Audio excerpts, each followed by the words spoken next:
जब उस जैसे हत्यारे जिसका बाप हथियार था सिखों का, उसको कोई नहीं रोक रहा, तो हम तो खुद सिख हैं, हमें कौन रोक सकता है? वो मानसिक पागल हो चुके। बयान ऐसा आ गया जैसे पन्नू ने बयान देते हैं वैसे सेम बयान ये दे रहे हैं। राहुल गांधी एक नंबर का झूठा आदमी है और जो उसने हरकत करी है वो सरासर गलत है और एक इंटरनेशनल स्तर पर एक सिखों की गलत परसेप्शन बेचने की कोशिश करी और इंडिया का नाम डुबाने का काम किया है। आदमी, एक सिंगल आदमी भी खालिस्तान नहीं चाहता। हमारे लिए हमारा भारत देश ही हमारा खालिस्तान है।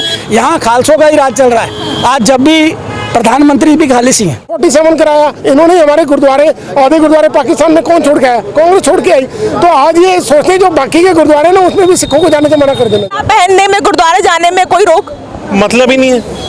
हम तो हर जगह का, जैसे और रिलीजन को फ्रीडम है हमें फ्रीडम है। हम यहाँ इंडिया में रह के जितना खुश है ना कहीं पे भी नहीं है। राहुल गांधी तू उस खानदान का वारिस है जिसने कई हजार सिख मरवा दिए। राहुल गांधी जी, आपको शर्म आनी चाहिए। आप एक पढ़े लिखे नेता कहते हो अपने आप को, लेकिन आप कुछ नहीं है। आप विपक्ष के नेता हैं इस समय और आप जिस तरह से देश को जोड़ने की बात करनी चाहिए वहाँ अमेरिका में तोड़ने की बात कर। राहुल गांधी एक नंबर का झूठा आदमी है और जो उसने हरकत करी है वो सरासर गलत है और एक इंटरनेशनल स्तर पर एक सिखों की गलत परसेप्शन बेचने की कोशिश करी और इंडिया का नाम डुबाने का काम किया है। मेरे हिसाब से राहुल गांधी को सरासर सारे देश के सिखों से माफी मांगनी चाहिए और साथ ही साथ हमारे माननीय प्रधानमंत्री श्री नरेंद्र मोदी जी से माफी मांगनी चाहिए। आपको क्या लगता है कि क्या इस भारत में लड़ाई है कि सिखों को पगड़ी पहनने दी जाए या नहीं पहनने दी जाए? देखिए, राहुल गांधी झूठ बोल रही है। मैंने कड़ा पहना हुआ है, ये मैंने पगड़ी पहनी हुई है। क्या मेरे को किसी डर से पहनना पड़ता है या मेरे को कुछ सोच के पहनना पड़ता है? ये सरासर झूठ है और उसने सिर्फ इंडिया, क्योंकि राहुल गांधी जानता है कि पूरे इंडिया की इमेज पूरे वर्ल्ड में बहुत अच्छी है और इसी को खराब करने की उसने कोशिश करी है और ये कोशिश एकदम बेकार है क्योंकि राहुल गांधी ये नहीं जानता कि पूरे इंडिया का सिख हमारे माननीय प्रधानमंत्री श्री नरेंद्र मोदी जी से कितना प्यार करते हैं। लेकिन एक बात बताइए कि ये जो धर्म की लड़ाई है वो सिर्फ एक धर्म के लिए नहीं बल्कि सब धर्मों की लड़ाई इस देश में चल रही है धर्म बचाने के लिए। नहीं, ये सब झूठ है। ये एक फेक प्रोपेगेंडा किया जा रहा है राहुल गांधी के लिए कि हमारा कॉन्स्टिट्यूशन सेफ नहीं है, हमारे माइनॉरिटी सेफ नहीं है। अरे आप क्यों बोल रहे हैं माइनॉरिटी के पास जुबान नहीं है क्या? आज अगर हम इतना हजारों की तादाद में यहाँ आकर ये प्रदर्शन कर सकते हैं कि राहुल गांधी झूठा है, तो क्या हम ये प्रदर्शन नहीं कर सकते हम सेफ नहीं है? क्यों हम नहीं करते? अरे राहुल गांधी तू उस खानदान का वारिस है जिसने कई हजार सिख मरवा दिए, जिसकी दादी ने कई हजार सिख मरवाए, जिसके फादर ने कई हजार सिख मरवाए। अगर तेरे को सिखों की इतनी परवाह है तो तू एक काम कर, अपने घर के बाहर प्रेस कॉन्फ्रेंस रख और माफी मांग सारे सिखों से। ऐसा क्यों है कि आज तक के इतिहास में कभी भी ना राजीव गांधी ने ना इंदिरा गांधी ने कभी सिखों के लिए माफी मांगी? वो तो हमेशा कहते रहे हम तो हमेशा ठीक कर रहे हैं। क्या ये ठीक था? कई हजार लोगों को मरवा देना, कत्लेआम कर देना, टायर डालकर उनको जला देना, क्या ये ठीक बात थी?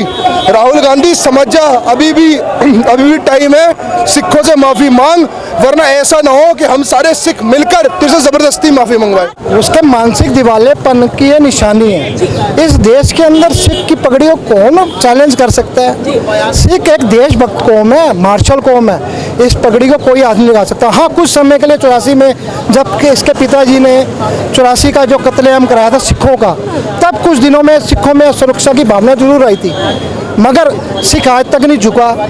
और जो सज्जन कुमार जैसा दरिंदा जिसको कांग्रेस पार्टी ने अपना मेंबर ऑफ पार्लियामेंट बनाया, मिनिस्टर बनाया, आज तिहाड़ जेल की सलाखों के पीछे सड़ रहा है, उसको भेजने का काम जो किया है वो नरेंद्र मोदी जी ने किया है। तो आज नरेंद्र मोदी जी जैसे मजबूत नेता का इस देश में शासन है, मजबूत प्रधानमंत्री का देश में शासन है, तो इस पगड़ी को, इस कड़े को वो बहुत इज्जत। गुरुद्वारा जाने पर भी बात कही उन्होंने कि कड़ा पहने, गुरुद्वारा पहने, ये समस्या है। सोचता है सिख इस बात को? मैं उस पागल से ये पूछो फिर वो गुरुद्वारे में एक सिख नहीं जा सकता, वो जा सकता है। इस सिख की पगड़ी पहन के तो राहुल गांधी दरबार साहब भी जाता है, बंगला साहब भी जाता है, शीशगंज साहब जाता है। जब उस जैसे हत्यारे जिसका बाप हथियार था सिखों का, उसको कोई नहीं रोक रहा, तो हम तो खुद सिख हैं, हमें कौन रोक सकता है? वो मानसिक पागल हो चुका है, उसको पागल खाना भेजने की। सब धर्मों की लड़ाई है, सिर्फ एक धर्म की लड़ाई नहीं है। मैडम, ये कांग्रेस का दिवालियापन है। जिस टर्बन को डाल के राहुल गांधी पूरे देश में चुनाव प्रचार करते हैं उनको अलाउड है, और एज ए सिख वो सोचते हैं कि हमें अलाउड नहीं है टर्बन डालना, हमें कोई रोक रहे हैं यहाँ पे। और वो जिस दरबार साहब में खुद मत्था टेकने जाते हैं एज ए टर्बन डाल के सिख बन के, जहाँ उनकी दादी ने अटैक किया, टैंको टोपों से वहाँ पे 84 में उन्होंने ब्लू स्टार करवाया, जब वो वहाँ मत्था टेकने जा सकते हैं वो असुरक्षित नहीं है, वो सुरक्षित है, वहाँ पे आराम से मत्था टेकने जाते हैं। जब उनको वो सुरक्षित है, तो ऐसे सिख हम कैसे सुरक्षित नहीं है? सिखों ने ये देश आज़ाद करवाया, सिखों ने सब कुछ करवाया, तो आज सिख ही अपने देश में सुरक्षित नहीं है। तो ये उनके दिवालियेपन की निशानी है। मुझे तो लगता है उनको थोड़े दिन पागल खाने जाना चाहिए। 3 बार इलेक्शन हारने के बाद उनको इंडिया में तो कोई पूछ नहीं रहा, वो एज ए यूएस जाके लोगों को एक बहकावा डाल रहे हैं, लोगों को बाहर के सिखों में बहकावा डाल रहे हैं। तो मैं तो ये गुजारिश करूँगा कांग्रेस पार्टी से कि उनका इलाज करवाएं, उनका मानसिक संतुलन खो बैठा है, क्योंकि कांग्रेस में भी कई सिख चेहरे हैं, तो वो क्या टर्बन डाल के नहीं घूमते? पहले तो उनको भारत देश में सिर्फ एक धर्म की लड़ाई नहीं, बल्कि हर धर्म जो है वो इस भारत देश में रहकर के अपने धर्म के लिए बचाव के लिए लड़ाई कर रहा है। मैडम, ये कांग्रेस की मानसिकता है अंग्रेजों वाली। इन्होंने 1947 में जैसे अंग्रेजों ने किया था ना कि अपना हिंदुस्तान में बांटने का, ये सब धर्मों में बांटा उन्होंने, इन्होंने ही 47 कराया। इन्होंने हमारे गुरुद्वारे, आधे गुरुद्वारे पाकिस्तान में कौन छोड़ के आया? कांग्रेस छोड़ के आई। तो आज ये सोचते जो बाकी के गुरुद्वारे ना उसमें भी सिखों को जाने से मना कर देना, तो ये कांग्रेस का दिवालियापन है। इनका कुछ नहीं हो सकता। ये इलेक्शन हारने का उनके बाद दिवालियापन आ चुका है। आज बड़े शॉर्ट नोटिस के अंदर यहाँ आपने देखा कि सैकड़ों की संख्या में पगड़ियाँ थी। अगर इनकी पगड़ियों पे कोई दाग आया होता या इनको कोई खतरा होता तो क्या ये आज प्रोटेस्ट करने के लिए यहाँ आते? आज जितना भी नुकसान सिख कौम का हुआ है वो कांग्रेस के राज में हुआ है। चाहे ऑपरेशन ब्लू स्टार हो, चाहे 84 का जो कत्लेआम हुआ था, नरसंहार हुआ था, वो भी कांग्रेस के टाइम पे हुआ। और जो खुले में कत्ल करने के बाद घूम रहे थे सज्जन कुमार टाइटलर जैसे, आज सज्जन कुमार जेल की सलाखों में है, तो प्रधानमंत्री नरेंद्र मोदी जी ने SIT बनाई। आज अगर SIT बनाकर टाइटलर की चार्जशीट दिल्ली पुलिस ने दायर करी है, उसको भी जल्द उठा लिया जाएगा। और करतारपुर का लांगा खोला, कितने प्रमाण हम आपको दें? और वीर बाल दिवस के रूप में भारत के अंदर एक दिन तय किया, गजट के अंदर पास किया, कितनी सिखों के लिए मान वाली बात है। और उसके बाद रोपवे बनाने का काम हेमकुंड साहिब में किया गया। उसके बाद आप ये कह दीजिए कि हर तरफ सिखों के लिए प्रधानमंत्री नरेंद्र मोदी जी के निवास पे एक डेलीगेशन जाता है सिखों का, कम से कम 70 लोग उस डेलीगेशन के अंदर गए। आज तक इतनी बड़ी 3-3 फुट की 4-4 फुट की कृपान लेके कभी कोई प्रधानमंत्री के कार्यालय पे जा नहीं सकता था। लेकिन प्रधानमंत्री जब SPG ने उनको कहा कि इनके पास बड़ी बड़ी कृपान है, तो उनके हाथ पकड़ के, उन लोगों का हाथ पकड़ के प्रधानमंत्री जी उनको प्रधानमंत्री निवास पे लाए और SPG को ये बोला कि आज ये जो देश सुरक्षित है इसी कृपान की वजह से सुरक्षित है, जो ये 4 फुट की कृपान है, और इनसे हमें कोई खतरा नहीं है। ये हमारे रखवाले हैं, भारत देश के रखवाले हैं। समुदाय सोचना पड़ता है पहले कि वो कड़ा पहने गुरुद्वारा जाएं कि ना जाएं। बहुत ही, देखिए सब लोग कड़ा पहनते हैं, किसी के भी हाथ में देख लीजिए, और पूरे हम भारत में घूमते हैं। मैं तो देश विदेश हर जगह घूम के आया हूँ।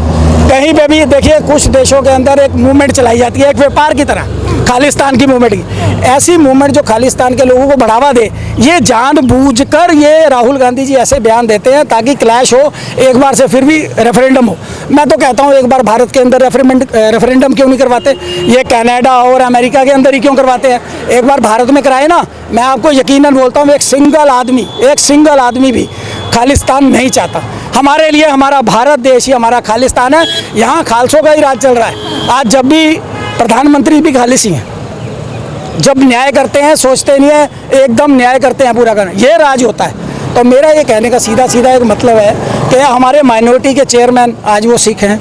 इससे पहले जब अटल बिहारी वाजपेयी जी की प्रधानमंत्री बने थे, त्रिलोचन सिंह जी सिख माइनॉरिटी के चेयरमैन होते थे। आज हमारे केंद्र में 2 मंत्री जो है वो सिख हैं। ठीक है, तो मैं ये कहना चाहता हूँ कहाँ हमें दिक्कत है, कोई भी दिक्कत परेशानी आती है। आतंकी पुन्नू जो है, जो वहाँ पे रहते हैं, उन्होंने उनके बयान को बड़ा सही ठहराया है। मैंने क्या कहा जी? ये जानबूझ के ये बयान दिए जाते हैं ताकि जो खालिस्तानी मूवमेंट के लोग हैं वो उसको कैचअप करें और वो अपनी मूवमेंट, क्योंकि देखो इनको फंडिंग की भी ज़रूरत है। आज कांग्रेस हर राज्य में लगभग समाप्त हो रही है, तो कहीं ना कहीं इनको पैसा भी चाहिए। तो ऐसी बातें करके जो फंडिंग केजरीवाल को पुन्नू जी किया करते थे, उन्होंने स्टेटमेंट भी दी कि हज़ारों करोड़ रुपए जो है हमने केजरीवाल को दिया। मुझे लगता है कि इनकी भी यही मंशा है ऐसी स्टेटमेंट देने के बाद कि हज़ारों करोड़ रुपए हमें दें ताकि हम उससे और राज्यों के अंदर चुनाव लड़ें। मुझे लगता है कि राहुल गांधी जी ने इस देश के साथ गलत किया है, सिखों के साथ गलत किया है, उनको माफ़ी मांगनी चाहिए। जहाँ भी सिख रहता है, पूरे ऑल ओवर हिंदुस्तान में नहीं, भारतवर्ष में नहीं, विदेशों में भी जो रहता है, उनसे उनको माफ़ी मांगनी चाहिए कि ये जो उन्होंने गलत बयान दिया है, इससे मतलब पूरा देश आहत है, खाली सिख कौम नहीं, पूरा देश आहत है। ये हम कड़ा पहना हुआ हाथ में, सर में पगड़ी पहने, ऐसा कुछ भी नहीं। ये तो एक गलत बयान है। मतलब ये तो एक बयान ऐसा आ गया जैसे पन्नू ने बयान देता है, वैसे सेम बयान ये दे रहे हैं। तो इस चीज़ को तो बहुत गलत है। उनको बोलो तुम क्या करते, तुम्हारे टाइम पे सिख सेफ नहीं थे। लेकिन आतंकी बाकी संगठन पुन्नो उनका समर्थन कर रहे हैं। अरे मैम वो दोनों एक ही कैटेगरी, तो समर्थन तो वही करेंगे ना। जितना हम सेफ नरेंद्र मोदी जी के टाइम पे हैं, शायद हम कभी भी नहीं थे। और आप देख लो करतारपुर कॉरिडोर देख लो, कितनी चीजें हैं। ये तो सब बेकार की बयानबाजी। हर एक सिख को पता है, आप जिससे मुझे इंटरव्यू, जितना हम सिख सेफ महसूस मोदी जी के टाइम पे कर रहे हैं, शायद कोई भी किसी के टाइम पे भी नहीं कर कड़ा रहा। पहनने में, गुरुद्वारे जाने में कोई रोक? मतलब ही नहीं है। हम तो हर जगह का, मैं जैसे और रिलीजन को फ्रीडम है, हमें फ्रीडम है। हम यहाँ इंडिया में रह के जितना खुश है ना, कहीं पे भी नहीं है, तो हमें कोई प्रॉब्लम नहीं है। ऐसे तो ये सब बेकार के, ये सबको पहन के घूम रहे हैं आपके सामने, तो ये सब बेकार की बयानबाजी है। और इनको बोलो, आपने भी कश्मीर में पगड़ी पहनी थी, शायद आपको तो नहीं किसी ने रोका। आप भी श्रीनगर गए थे, पंजाब गए, पगड़ी आपने पहनी, आपको मोदी जी ने रोका? तो इतना बेहुदा बयान देना बहुत गलत है। अब करता है वो ऐसे बयान क्यों देते हैं बार बार? लगातार विदेश चाहते हैं, लगातार ऐसे बयान आने देते के लिए हैं। देते हैं कि फ्रंट में आ जाए, थोड़ा पॉपुलर हो जाए। पीछे बहुत चले गए ना, अब थोड़ा फ्रंट में आने के लिए तो गलत बयान देंगे तभी फ्रंट में आएगा कोई। अब मैं कोई गलत इंसिडेंट करूंगा तभी फ्रंट में आऊंगा ना कहीं पे।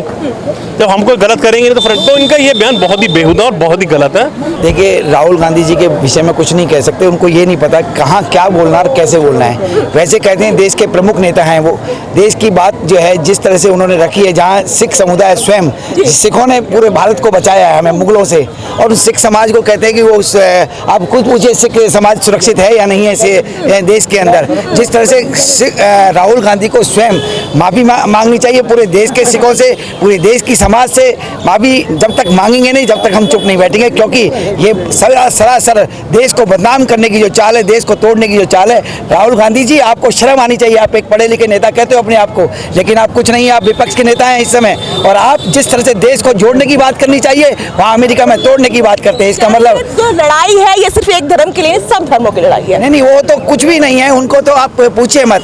वो हालत ये है कि उन्होंने इंडी गठबंधन, जो चोर गठबंधन, ठग गठबंधन बनाया है, सिर्फ और सिर्फ देश को बदनाम करने की स्थिति है। आज देखिए देश की जीडीपी कहाँ जा रही है। यदि देश में लोग सुरक्षित नहीं होते तो देश की जीडीपी 8% से नहीं बढ़ रही होती। कहते ना, खिसियानी बिल्ली खंबा नोचे, क्योंकि देश के वो प्रधानमंत्री बनना चाहते थे, देश के लोगों ने उसको नकार दिया। जिस तरह से वो गठबंधन के साथ आए हैं, जिस तरह की स्थिति उन्होंने देश के अंदर पैदा की है, तो वो उल्टी सीधी बातें करेंगे 4 साल 5 साल। मैं राहुल गांधी जी को कहना चाहता हूँ, राहुल गांधी जी, आप देश के नागरिक हैं, आपको अपने देश की बात, आपको दूसरे जो आप जिस तरह से झूठ बोलकर आप देश की बात को वहाँ दूसरे देशों में रख रहे हैं, आपको ये नहीं रखना चाहिए। यदि आप देश के नेता अपने आप को मानते हैं, देश के यदि नागरिक मानते हैं, तो इसीलिए यहाँ जो स्थिति है बहुत अच्छी स्थिति